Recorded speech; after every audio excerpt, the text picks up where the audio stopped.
Well, what you could do is, the 3rd of September, we are seeing how to make this the River Revitalization Day. Rally for Rivers was flagged off on 3rd September. That was, this was my plan to avoid birthday parties. Cauvery calling was flagged off on 3rd September. And Cauvery calling, as if you have followed, as you would know, I was soaked to the bone every day because of heavy rains and motorcycle. So my birthday was a really soaking birthday last time because we were in Coorg and the monsoon peaked out at that time and those of you who have not seen monsoon in the Western Ghats, you must someday see, it's like sheets of rain, like literally like, the word downpour, most appropriate in that situation. It's not like raindrops coming down, it's like sheets of rain coming down.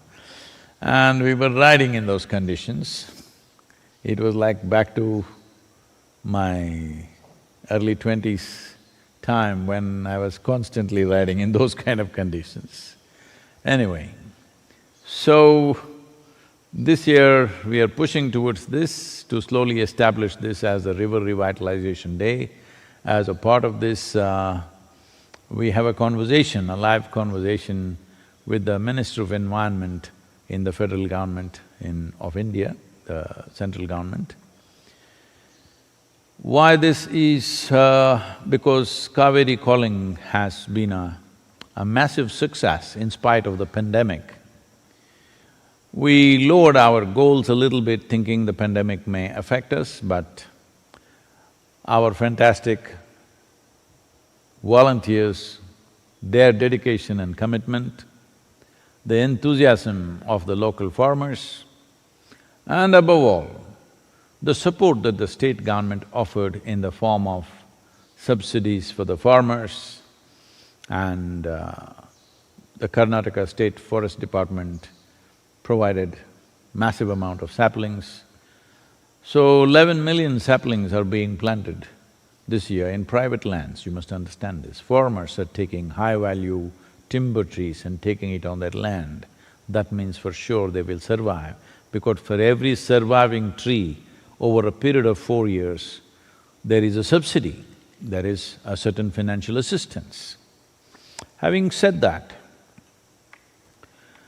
I gave a call to the youth in India that 3 years of your life, if you dedicate for this cause, we will revive the rivers. That was a big thing to say. So a little over 300 youth, many of them resigned well-paying jobs, some of them dropped their PhD pursuits halfway, some of them anyway are dropouts. They were not fitting into the university, they were looking for a universe for themselves. So, over 300 of them dedicated their lives for this cause for 3 years. Now I have the responsibility and onus not only not to disappoint the farmers and above all Cauvery and many world bodies which are all looking at this project with great hope, because never before anything like this has been done. Repeatedly, many leaders in the world bodies have told me, Sadhguru, if you pull this off successfully, this will be a game changer for the tropical world and in turn for the entire world.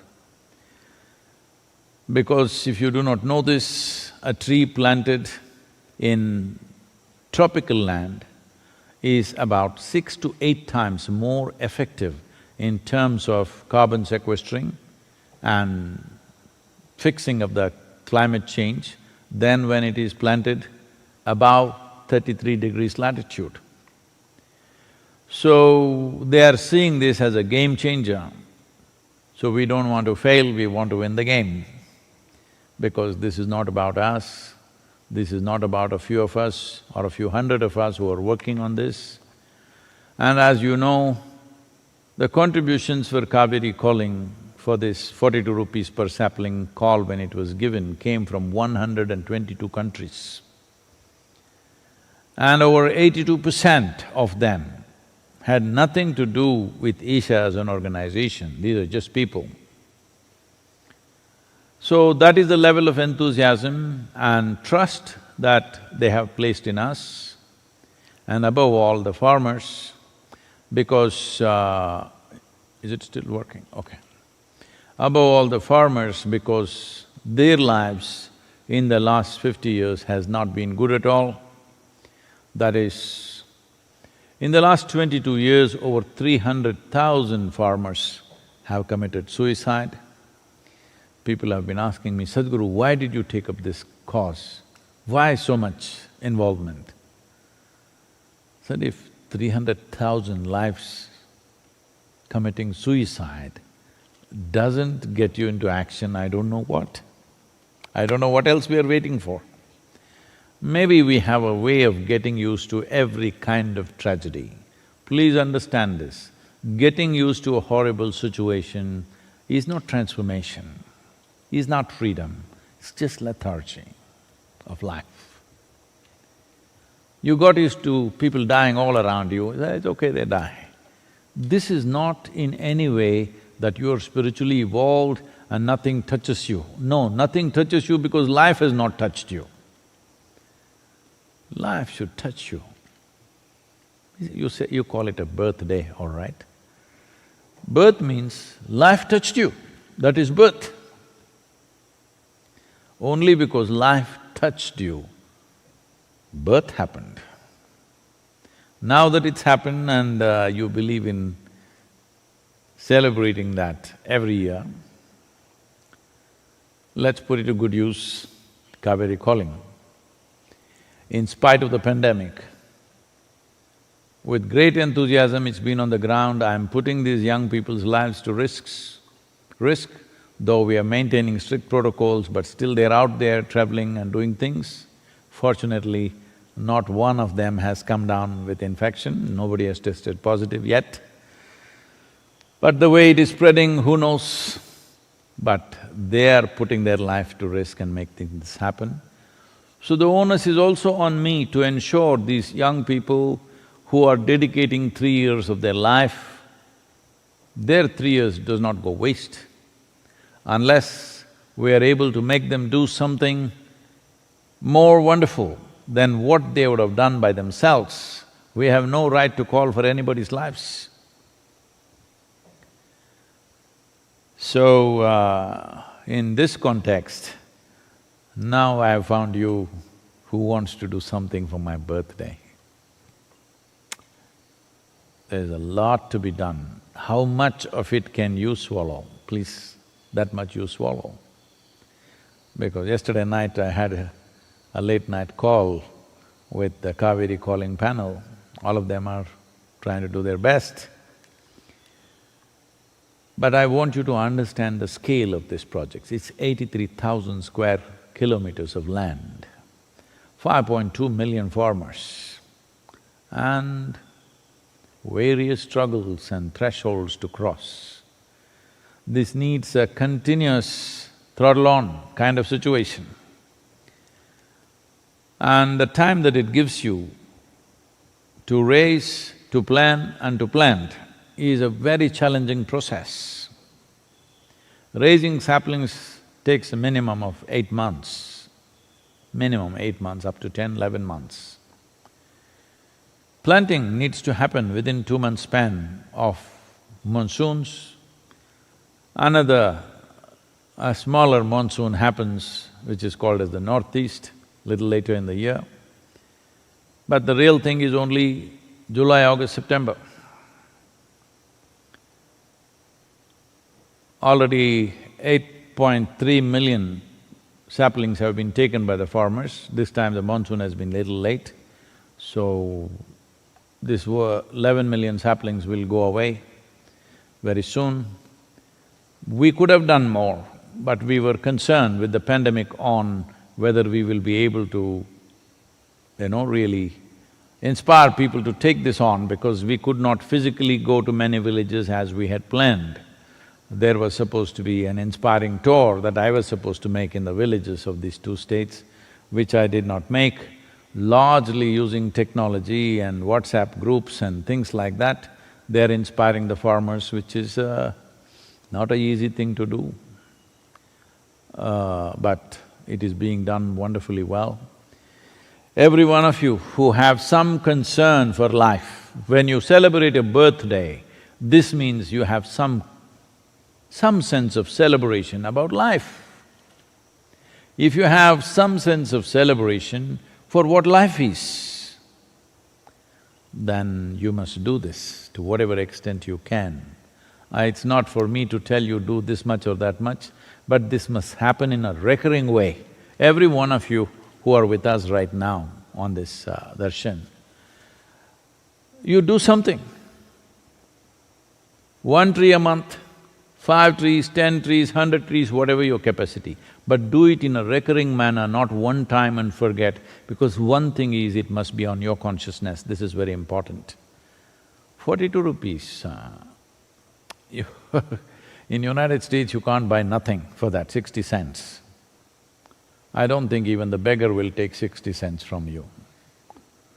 He also puts up a board, $5. Yes Even in India, 42 rupees doesn't even buy you a coffee anymore. So, money is not the issue. What is been missing is human concern and care. As a generation of people, let's show that if you're concerned about celebrating my birthday, you must understand it is the birthday which is important. Birthday means beginning of life. If you are so inspired about the nature of life, because that's all we have. You may think you have many things. You have your lumps of gold carry it on your head now. You have wealth, you have bank balance, you have billions of dollars. No, only thing you have is life. Because you have life, you're pretending to have all these things. The only thing, and really the only thing you have is life. We'll do one thing, if you don't understand what I am saying, let's take your life out, then enjoy the billions and the lump of gold on your head. That's the only thing we have. So, Cauvery calling is a committed celebration of life, because without water, without soil, there is no life. Let's make it happen. If you want to use my birthday as an inspiration, I'm fine. I don't mind celebrating birthday every day of the year. Hello? Really, why just September 3rd? If you want, I will do it 4th also, 5th also, December 3rd also. I'm okay, I'm willing, I'm saying. If you are willing, please let's make this happen, this is very important. This is not my work, this is not Isha Foundation's work, this is a generational work. We must make this happen, it's very important.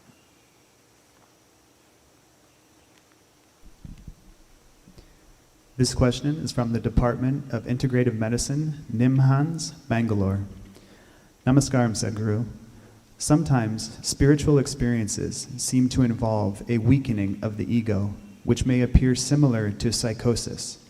Like Ramakrishna Paramahamsa was called a mad priest due to his ability of seeing Ma Kali. How can we differentiate a patient suffering from mental illness from a spiritually advanced personality? Similarly, we do see patients who practice unsupervised advanced Kundalini yoga practices and then end up developing mental illnesses. What may be the best yogic way of dealing with such patients? First thing is, will you be able to identify between those who are spiritually mad and just regularly mad. The identity, or how to identify this? Well, Nimhan's Institute is a premier institute in the world, in Bangalore, and I know they have done tremendous amount of work for the mental health of, I don't know, millions of people probably. It's one of the prime institutions in southern India at least. So, how to identify and then how to treat? Now, one does not need treatment. Those who are spiritually mad don't need treatment, they need an ambience to establish their madness. Right now, their madness may be a little erratic. They need to get well established in their madness. Let's understand the word madness. Madness means essentially anything that is not logical. If somebody speaks or does something which is not logically correct in your understanding, immediately you will say he's crazy.